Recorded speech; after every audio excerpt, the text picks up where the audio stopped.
নবী সাল্লাল্লাহু আলাইহি ওয়াসাল্লামকে মহব্বত করে আমরা মিলাদ শরীফ আমরা নিজেরা বানিয়েছি। মিলাদ শরীফ, মিলাদ শরীফ মানে কি?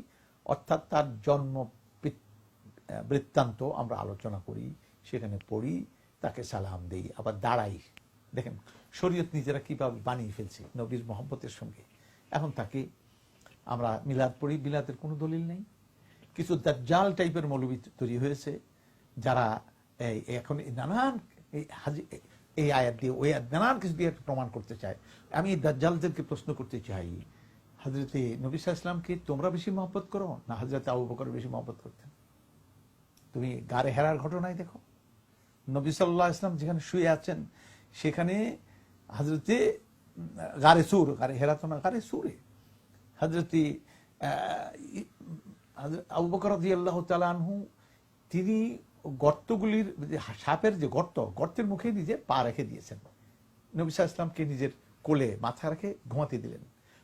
সাপ এসে তাকে দংশন করতেছে, অথচ তিনি উফ শব্দটি বলছেন না, চোখ দিয়ে টপ টপ করে গরম পানি পড়তেছে। নবী সাল্লাল্লাহু আলাইহি ওয়াসাল্লাম যখন চোখ খুললেন দেখলেন যে তার চোখ দিয়ে পানি পড়ছে, কি হয়েছে? সাপে দংশন করেছে। তখন তিনি নিজের লোহাব মোবারক ওই এর মধ্যে লাগিয়ে দিলেন, তার দংশিত স্থানে ভালো হয়ে গেল। তো তিনি নিজের জীবনকে বাজি রেখে তার সাথী হলেন। কতখানি তিনি মহব্বত করলেন নবী সাল্লাল্লাহু আলাইহি ওয়াসাল্লামকে, সাহাবায়ে কেরাম কতখানি মহব্বত করতেন। সে তার চাইতে তুমি মহব্বত আপনারা করেন না। কিন্তু নবী সাল্লাল্লাহু আলাইহি ওয়াসাল্লাম এই হযরতে আবু বকর কোনদিন মিলাদ পড়লেন না। আজকে মিলাদ না পড়লে ওয়াহাবি হয়ে যায়। মিলাদ নবীর মহব্বত, আমরা মিলাদ পড়ি না, নবীর মহব্বত নেই। কিন্তু হযরত আবু বকর তো কোনদিন মিলাদ পড়েননি। আপনি প্রমাণ করেন কোন একটা বর্ণনা থেকে তিনি মিলাদ পড়েছিলেন। হযরতে ওমর রাদিয়াল্লাহু মিলাদ পড়ছিলেন, নিয়ে আসেন। চার খলিফা মিলাদ পড়ে নিয়ে আসেন। সাহাবাদের মধ্যে কেউ মিলাদ পড়েছেন, নিয়ে আসেন। তাবেঈনরা কেউ পড়েছেন, নিয়ে আসেন, প্রমাণ নিয়ে আসেন। হাতু বুরহানাকুম ইন কুনতুম সাদিকিন।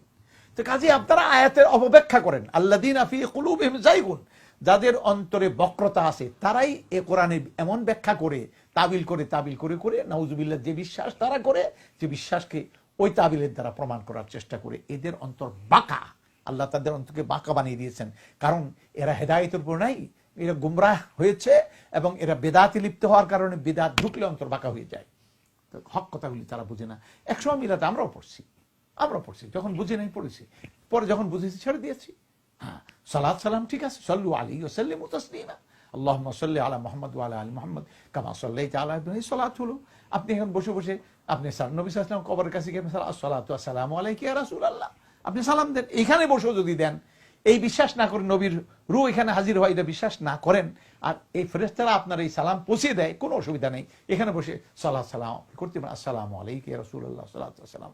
কিন্তু মিলাদ শরীফ তাওয়াল্লুদ পড়তে হবে, এরপরে একজন গাইবো আর সবাই মিলে সুর মিল কোরাস করতে হবে, এরপরে সবাই দাঁড়াতে হবে, কিয়াম শরীফ করতে হবে। মিলাদ শরীফ, কিয়াম শরীফ না করলে একবারে ওয়াহাবি শরীফ, নাউজুবিল্লাহ মিন যালিক।